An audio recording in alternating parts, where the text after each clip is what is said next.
Welcome to another episode of Purchase to Profits. I'm Seth Ferguson. Make sure you hit the subscribe button so you don't miss our daily interviews with successful real estate investors.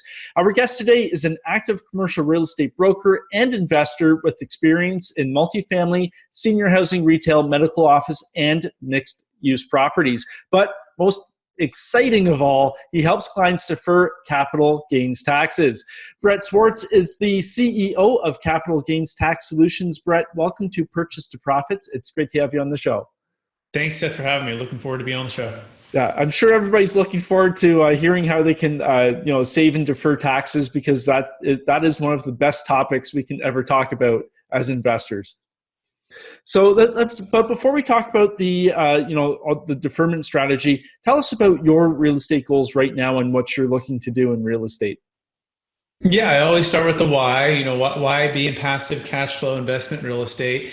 And that has to do with it's the best risk-adjusted rate of return that you can achieve that I've found anywhere in any asset class. I grew up in the Bay Area with my dad building custom homes and having rentals all my life, and so it's always kind of been in the blood. And then I went to Marcus and Millichap and studied how to help people buy and sell apartment buildings mainly, and then started to invest myself. The goal was always at Marcus and Millichap, we said, to get on the other side of the phone, right? Where we're the owner buying properties and deals and partnering with friends and family to have, again, a more of a passive income stream that you have the depreciation write-off, right? And then the income that comes in, so you have a little bit less tax there. And the goal is to just spend more time doing the things we love to do, right? Spend time with our family, be able to serve and volunteer more, and not have to trade, time for dollars, like Robert Kiyosaki would say. Yeah, absolutely. So do you set targets for yourself with your own properties, saying, hey, I want to acquire X dollar volume or X number of units? Yeah, so what I do is I kind of reverse engineer, and I say, how much passive income do I want per month, and what would help me achieve that goal? And part of that is staying out of debt and keeping expenses low, and the other part of it is investing in real estate deals. I also have 5 kids, so I have a little bit different approach where I actually raise funds for sponsors as a part of what I do, and then I usually or find a deal, bird dog a deal, put a deal together as a broker, and then roll my fee into the properties with the sponsors and operators. And part of that is because I have Capital Gains Tax Solutions, that business, and I'm a commercial real estate broker with a team. But the other part is I have 5 kids, which is the main part. So, and they're all pretty young. And so I just go, I don't know if I can put another plate to spin. I'd rather be a trusted operators that I know and receive that passive income from those properties. Yeah. Hey, I grew up the oldest of 6, so I know exactly what your house is like right now. Wow. So you're like the second dad, right? And the second mom, I imagine. Oh, boy, I can just imagine the chaos going on right now at your place. Yeah. Yeah, it's 100% work, 100% joy is what we say. I think, God's given us 2 major gifts in life, and that's marriage and family and kids. And those are some of the top 2. And then, of course, friendships and all the other things. But yeah, it's a lot. But yeah, we're getting out of the 5-year-old stage. Once they get above 5, it gets a little bit easier. Yeah, for sure. So what would you say is your number one challenge right now in your business? Yeah, so I guess you're defining which business. So if you were talking about real estate and syndication and raising funds for deals, I guess just finding value add deals that make sense, right? Where the price per square foot, the price per unit, and there's still some forced appreciation opportunities, and that's just about being patient. You can always find deals in every marketplace. It's just harder and harder these days with the lack of inventory. And I live in California too, and I kind of specialize in Northern California, and so that every market is specific, right? So it's being able to find those deals and be patient enough to realize the gains, whether it be a ground up development or senior housing, whether it be multifamily, value add, retail and office. So it's just finding deals. On the other side of things, it's just, we can pause there because we may want to go into the capital gains tax deals later.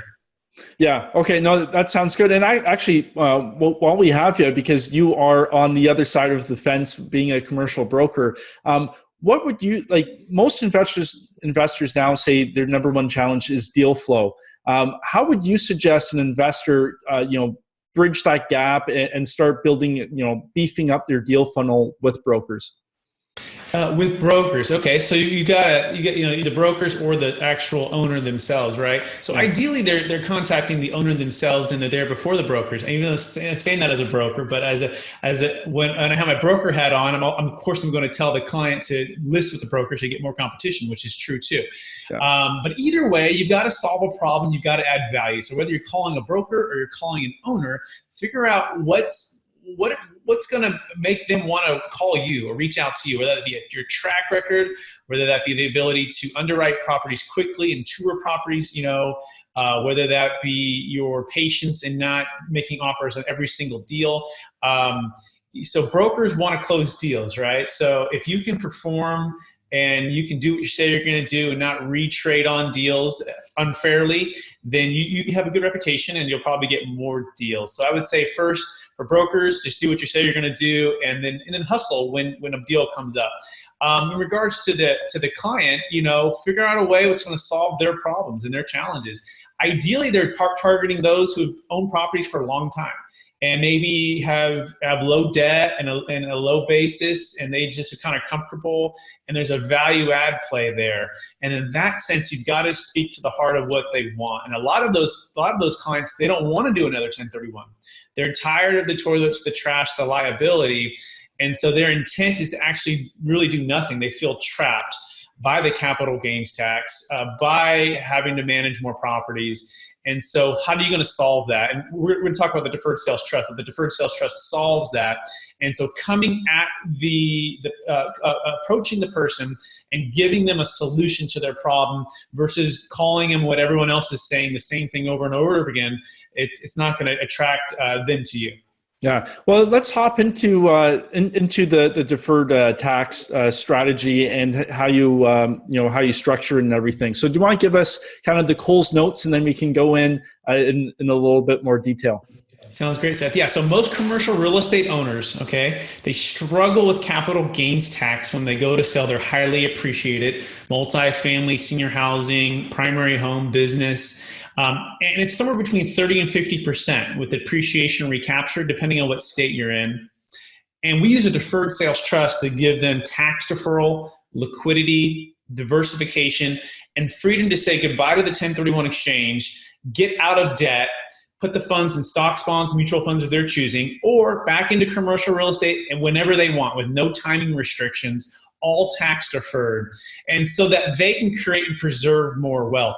From maybe the investor who's looking to approach it, they struggle with attracting wealth sometimes to actually buy these deals. So this is a great way for the syndicator as well to attract high net worth wealth through the business sales, primary homes. A couple stats for you. According to the American Bankers Association, Seth, there's about $17 trillion that will pass from one generation to the next in the next 20 years. And this is known as the baby boomer generation. And in fact, there's about 77 million in the US alone, and about 10,000 turn 65 every single day. And they've made their wealth. These are our parents, Seth, right? They've worked for 20, 30, 40, 50 years. And they've made their wealth, a lot of it in commercial real estate. In fact, 50% of America's net worth is tied to high-end primary homes, commercial real estate, and private equity, which is businesses. And this baby boomer generation is the majority of that wealth. And so they're trying to figure out a way, how do I finally retire from the toilets, the trash, the liability, the management? How do I relieve all that debt? They went through the 2008 crisis where things really, some of them lost everything, right? Some of them were close to losing a lot. And because of that debt and because of over leveraging, because of doing the 1031 exchanges. So they're tired of that. They're now 11 years older, and they're trying to say, how do I pass the wealth without getting hammered by the 30 to 50%? So into the deferred sales trust, we solve that because they can be completely passive. They can be debt-free from their real estate.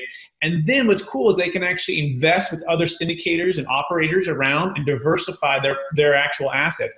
Most 1031 exchanges, the whole entity must move, So the 1031 is great. I still do 1031 exchanges. I love them, but I love them best when the marketplace is low, when the marketplace has a good buy-side opportunities, and also when the entity, the partnerships want to stay together. So the intent of the 1031 is tax deferral, but the biggest challenge has to do with timing and flexibility with partnerships, whereas the deferred sales trust solves that. There's no timing at all. You can go whenever you want, tomorrow, day 181, 5 years from now. Or you can also separate a partnership. So each partners can go their separate ways. The other big one has to do with depreciation. Okay, so some of these owners have owned properties for the life of let's say 27 and a half years for a multifamily, or 39 years for commercial property, and they're fully depreciated. And one of the number one reasons, Seth, to own real estate is the depreciation that offsets the income, right? So you actually get higher income and less taxes. The challenge is when you sell in a 1031 exchange, the depreciation schedule travels, which means, Seth, you have to buy a bigger property and perhaps take on more debt, right, to perfect the exchange. Therefore, you take on more risk. The solution is the deferred sales trust. We actually, at close, we pay off all the debt, and then when you direct the funds whenever you want to, you get a brand new depreciation schedule. So this is very powerful, a counter to that. So hopefully that makes sense. Yeah, no, it makes total sense. So can you talk to us about the actual structure of the trust and the moving parts that are involved? Yeah, so how does it work, right? So first of all, the deferred sales trust is just an installment sale. So it's a 90-year-old tax law. It's tied to IRC 453 versus IRC 1031 exchange, which is where 1031, which is most people are familiar with the 1031 exchange. So they're both tax referral strategies, but they have different set of rules. So this set of rules is an installment sale where, let's just say we did a traditional installment sale, Seth, and I came to you, and as a $10 million deal you were selling, and you owned it free and clear, you had a zero basis, okay, and let's say you had a 40% tax if you did no tax strategy. So you had $4 million if you would sell. Instead, you might consider a 1031, but you also might consider a traditional seller carryback. And so I come to you and I say, Seth, I want to buy your property for $10 million, but I'm going to give you a $2 million down payment. So if you receive $2 million, that's called actual receipt, okay? So you would owe tax on that $2 million, but that other $8 million is in a deferral state because you did a carryback, right? So this is, you know this, your CPA knows it, a lot of your listeners probably know it. It's just a regular carryback. Here's the difference. With the trust, we actually insert right before a new buyer comes in. So let's say a new buyer had $10 million. They say, you're like, I don't want to do a seller carryback. I just want a new buyer to cash me out. Well, that's what we do. We line up this new buyer as a broker, or your broker does, and they're ready to buy it for $10 million. And the trust jumps in right in between close of escrow. It's like a simultaneous close. And they turn to Seth and say, Seth, I want to buy your property for $10 million, but I'm going to give you a zero down payment in exchange for a note. So Seth, if the trust gave you a zero down payment in exchange for a $10 million note, how much actual receipt did you receive? There's nothing at that point. You got it. So we're in a seller carryback, you, the trust, and you, right? Now, immediately they turn around to that buyer who already had the 10 million lined up, was ready to go, and that they're going to sell it to that buyer for 10 million. Okay. Now, if the trust sold it for 10 million, bought it for 10 million and sold it for 10 million, how much taxable gain does the trust have? Well, it's a wash. The wash, you got it. They bought and sold for the same price. There's no gain there. So the smoke clears, the buyer takes title, and the funds are sitting in the trust. So I'm going to pause there and make sure you caught that. Any questions on how that just worked? No, I'm excited. So let's keep rolling with it. Yeah. Okay. So now the funds are sitting in the trust. Okay. Where are the funds settled? That's the next question you want to ask. How do I know my funds are protected? They're sitting at some of the largest banks in the world: TD Ameritrade, Charles Schwab, Bank of New York Mellon. You can have your own financial advisor manage the money. We have thousands of financial advisors across the U.S. who you can hire them across just about every state in the U.S., okay? But the point is, the funds only ever move with your signature. So my role in this, Seth, is a trustee. So in order for this transaction to work, we must have a third-party, unrelated trustee, okay? So it can't be your brother, sister, cousin, and they're in it for business purpose, which I am. We can make a fee, which we do, and we serve as kind of like a custodian, kind of like a Seth IRA, if you will, right? Yeah. Whereas once the funds are there, as long as they're in investments, properties, in stocks and bonds and mutual funds, you're fine. And that's the other thing that's a real advantage. You don't have to be in real estate within 180 days because remember, our parents taught us to sell high and buy low. But the 1031 exchange is not friendly to that because we typically sell high and 180 days later we end up buying higher, especially in a seller's market, which most I think would agree we're in a seller's market. Yeah. And the other thing that also happens is what's called the interest rates. They start to go up, okay? They could go up, right? So not only are you buying at a lower cap rate, which means a higher price and a lower return, but you're also getting caught on the other side, which is the interest rates are going higher. So you're like, do I really want to overpay The other thing is you're taking on all that debt. So remember, in our scenario, we paid off all the debt and it's just sitting in the trust, tax deferred, and stocks, bonds, and mutual funds of your choosing based upon your risk tolerance. And then let's say tomorrow you find a deal, or day 181, or even 3 years from now, right? And you're sitting in conservative bonds if you want to, very, very stuff that's not risky for the stock market per se, right? Then you can redeploy that money, right? So that's the Monday morning quarterback. Imagine it was '08 all over again, or '07, '06, before the crash happened. Knowing what you know now, what would you have done? You would have sold at the peak. You probably still would have paid your taxes if you didn't have a deferred sales trust and just waited because you knew this thing was going to shift by 20, 30, 50% in some markets. But instead, you have the deferred sales trust where you're sitting and you didn't pay that tax, and your cash is kind of just waiting. You're debt-free, and then all of a sudden, you can purchase property, which is actually what happened. One of our clients did that.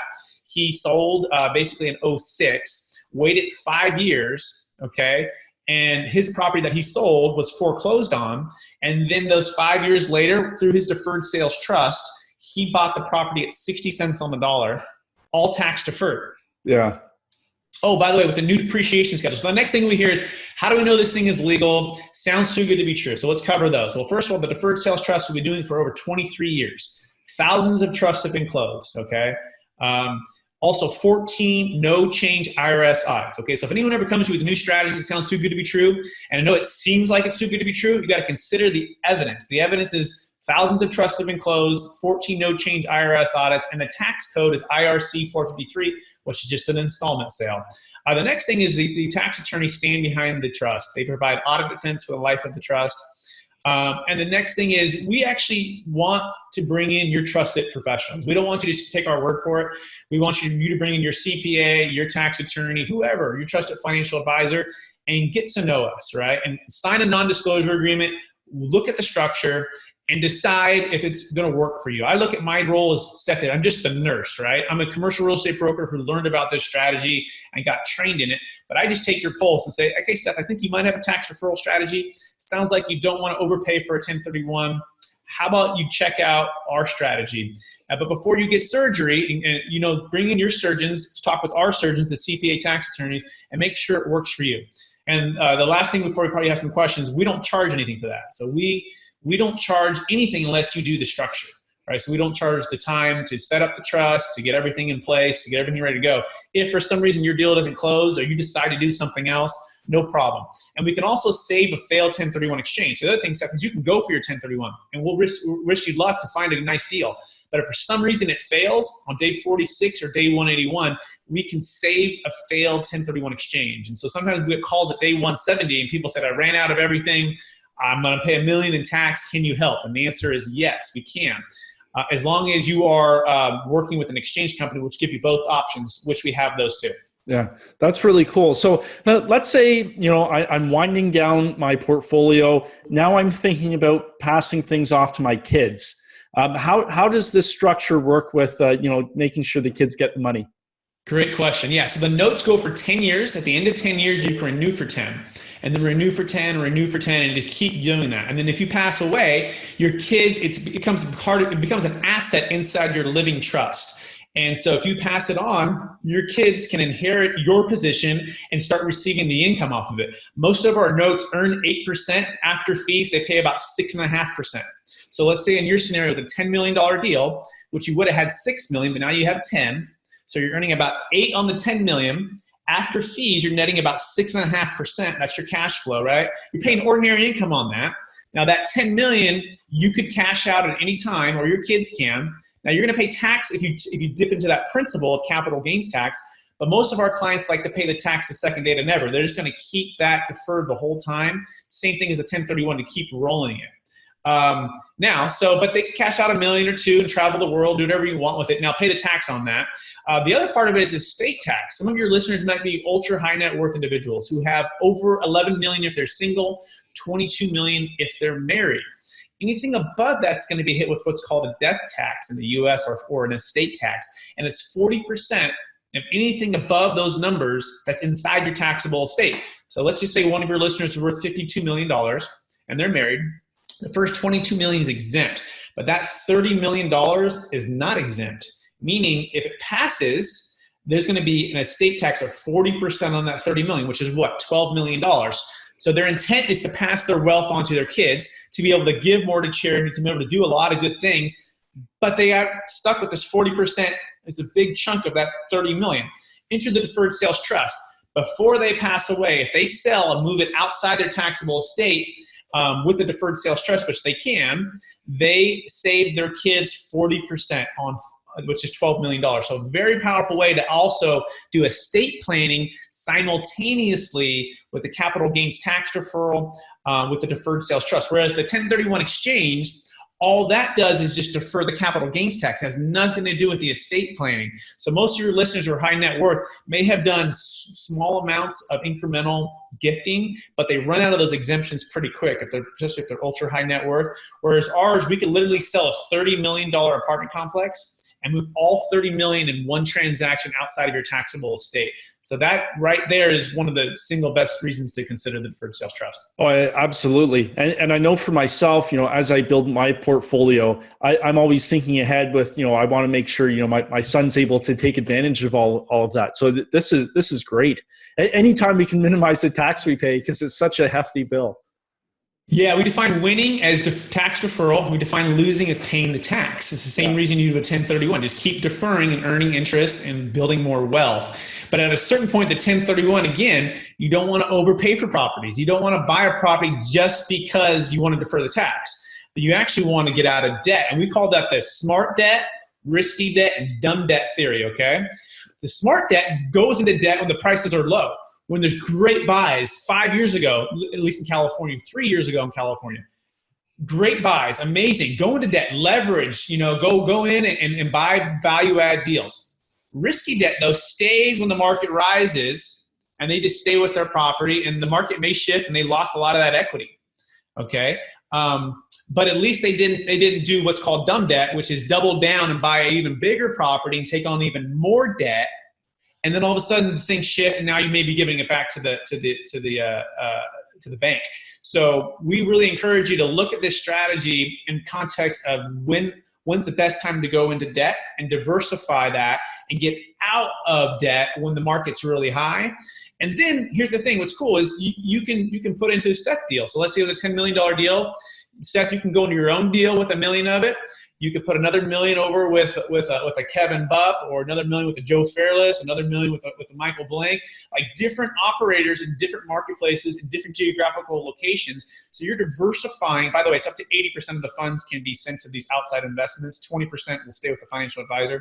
But you can diversify within the commercial real estate world, right? Because most 1031 exchanges, you're exchanging one asset and one product type in one location for another asset and one product type, one geographical location, right? So here's, you're going to diversify across, and as long as it's within the U.S., multiple product types. Yeah, and I like almost like the war chest aspect of it, where it's just it's sitting there, and then you can deploy it, whenever you have that opportunity.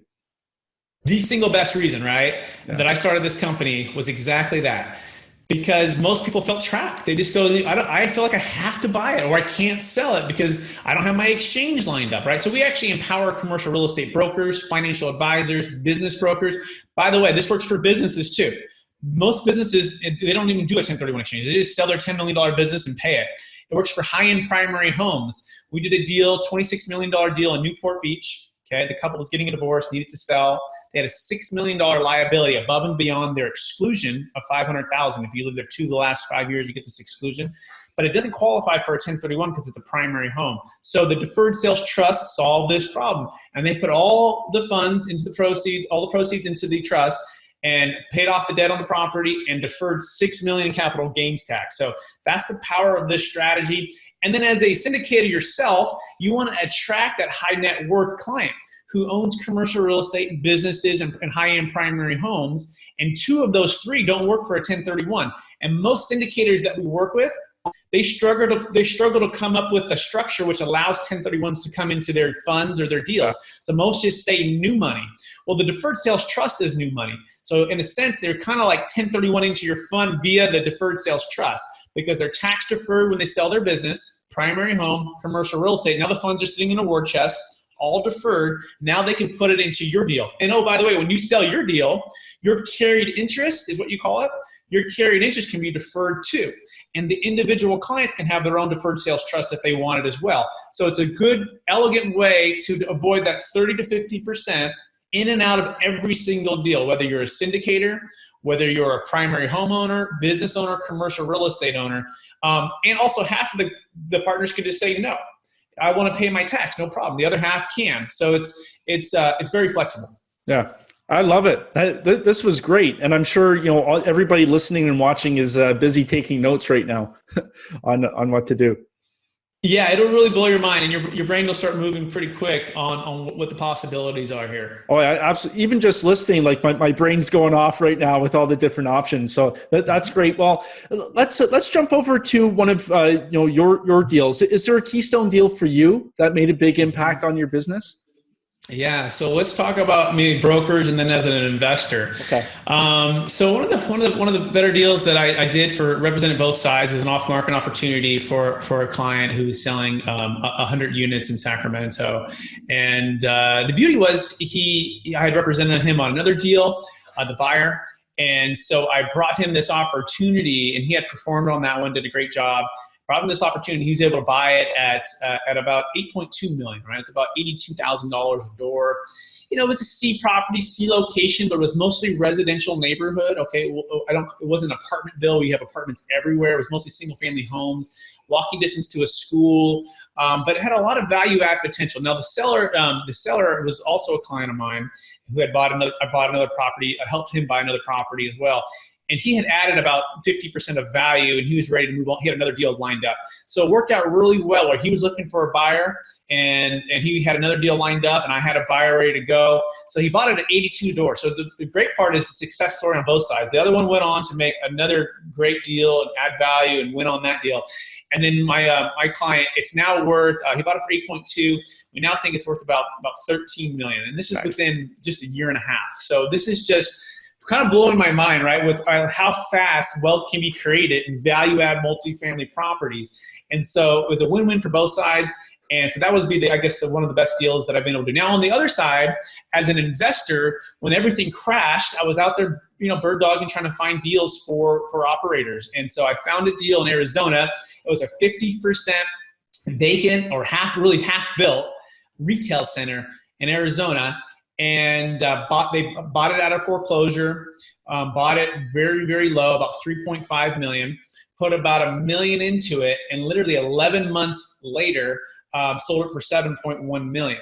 Okay. So this was a huge win, right? Now, tons of risk. Everyone, the sky was falling. Everything was dark and gloomy. This was in 2011. So it was like really bad time, but the operator took the risk, blood, sweat, and tears in the deal, and hit an absolute home run, which I've gone on to invest in another deal with him, and now they've moved it into a REIT.